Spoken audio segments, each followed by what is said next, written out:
faut savoir qu'avant 6-7 ans, l'âge de raison, un enfant peut difficilement réguler ses colères en autonomie. Ainsi, s'il ressent une colère, il va être complètement débordé et il va être dans l'impulsivité.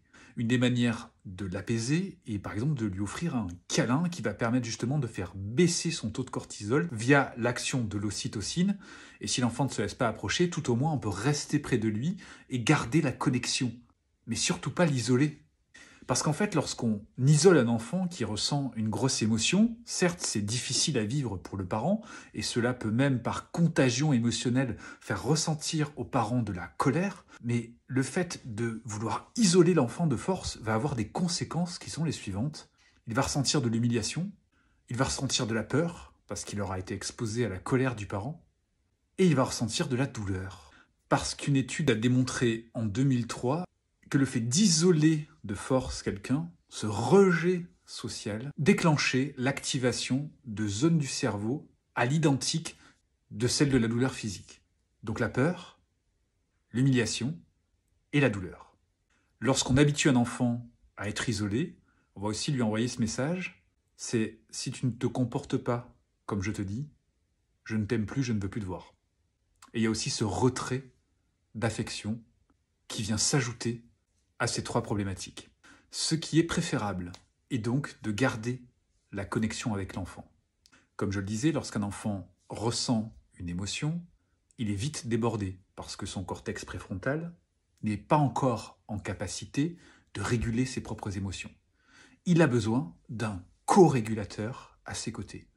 Et ce co-régulateur, c'est un adulte ou un parent qui va être à côté, qui va lui offrir de l'empathie, de la bienveillance. Concrètement, c'est peut-être se baisser, lui parler doucement, le regarder, rester à côté s'il ne veut pas qu'on l'approche et verbaliser ses émotions. Je vois que tu ressens de la colère, c'est difficile pour toi.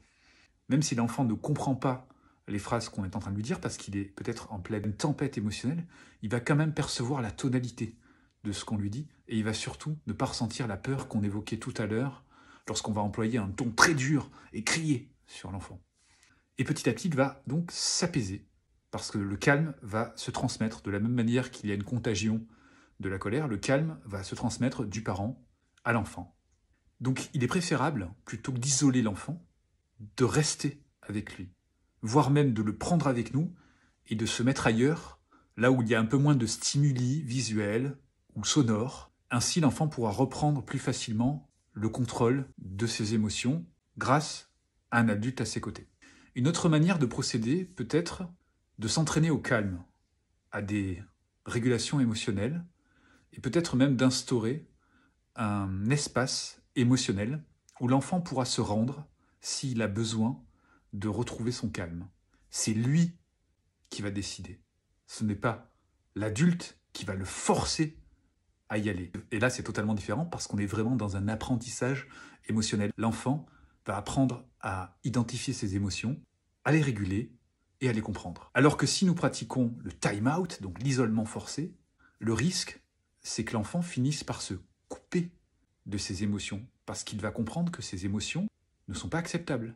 Et ça, c'est très dangereux pour la vie, parce que une émotion est relative à un besoin. Si une émotion se déclenche, ça veut dire qu'un besoin n'est plus satisfait. Donc si j'arrête de regarder sur mon tableau de bord des émotions, je ne suis plus en contact avec mes besoins. Et en tant qu'adulte, je ne peux plus trouver cet équilibre nécessaire, c'est-à-dire engager des actions pour venir satisfaire mes besoins qui vont me permettre de passer d'une émotion désagréable à une émotion agréable.